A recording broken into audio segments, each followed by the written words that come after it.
Assalamualaikum warahmatullahi wabarakatuh. Selamat datang di channel Adaptive e-Learning. Di modul 3 tentang virtualisasi ini, saya akan membahas materi bab 2 tentang hypervisor. Sebelumnya, perkenalkan nama saya Cila Rahmania dengan kode asisten CLR. Langsung saja ke pengertian hypervisor. Dalam membicarakan virtualisasi data center, kita pasti mendengar dan menggunakan hypervisor.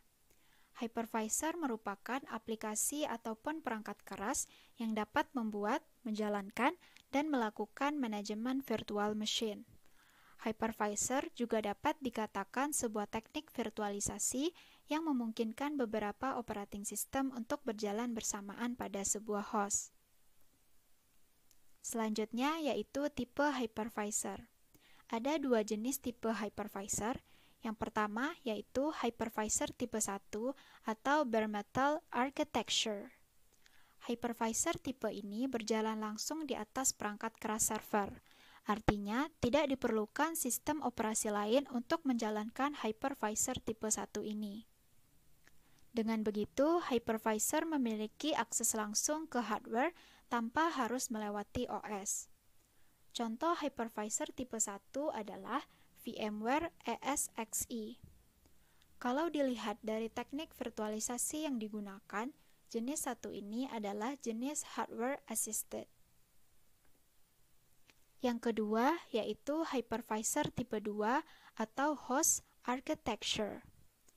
Hypervisor tipe ini berperan sebagai software untuk menjalankan dan mengatur virtual machine. Akses resource hardware yang dibutuhkan oleh virtual machine harus melewati OS. Contoh hypervisor tipe 2 adalah VMware Server. Tipe 2 ini lebih cenderung ke OS Assisted Hypervisor atau para virtualization dan juga full virtualization.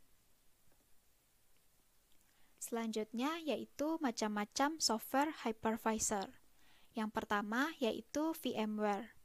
VMware adalah salah satu hypervisor paling matang yang ada di pasaran saat ini. VMware dikatakan sebagai produk komersial yang paling berhasil dalam membawakan performa VM yang hampir sama dengan bare metal. VM biasanya closed source dan spesifikasi VM tidak dapat melebihi spek host atau non-oversell. Yang kedua yaitu KVM atau Kernel Based Virtual Machine.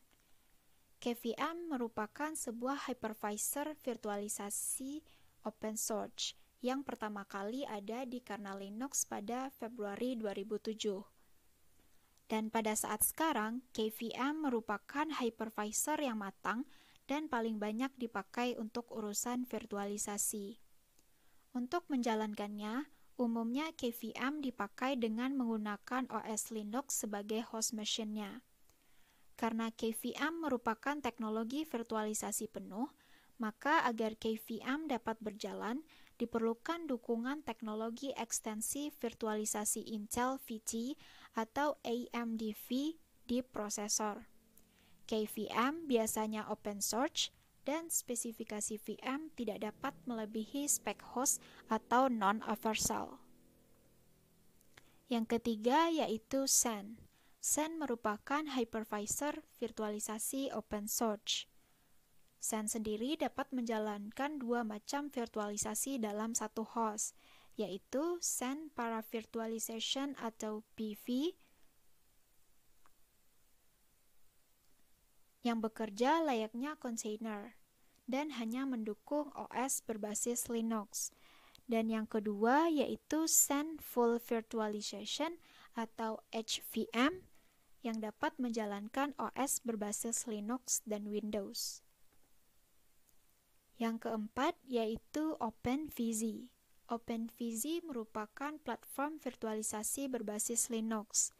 Kelebihan dari OpenVZ yaitu OpenVZ sangat efisien resource. Sedangkan kekurangan dari OpenVZ yaitu OpenVZ hanya dapat menjalankan sistem operasi yang berbasis Linux, karena VM OpenVZ berjalan di atas kernel khusus yang sudah di-patch dan dikustomisasi untuk menjalankan OpenVZ. Dan kekurangan lainnya yaitu tidak dapat melakukan pengubahan pada kernel guest-nya, yang berarti kernel yang dipakai oleh host juga akan dipakai oleh guest atau VM. OpenVZ ini biasanya open source. Yang kelima yaitu VirtualBox.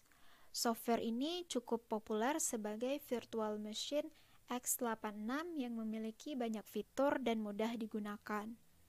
Selain itu, VirtualBox juga dilisensikan di bawah GPL. Untuk host, software ini mendukung Linux, Windows, Macintosh, dan Open Solaris. Oke, sekian materi tentang hypervisor. Jangan lupa like, komen, dan subscribe Adaptive Network Laboratory. Dan untuk info lebih lanjut bisa dilihat di website, Line, dan Instagram Adaptive Network Laboratory. Oke, sekian dari saya. Terima kasih. Assalamualaikum warahmatullahi wabarakatuh.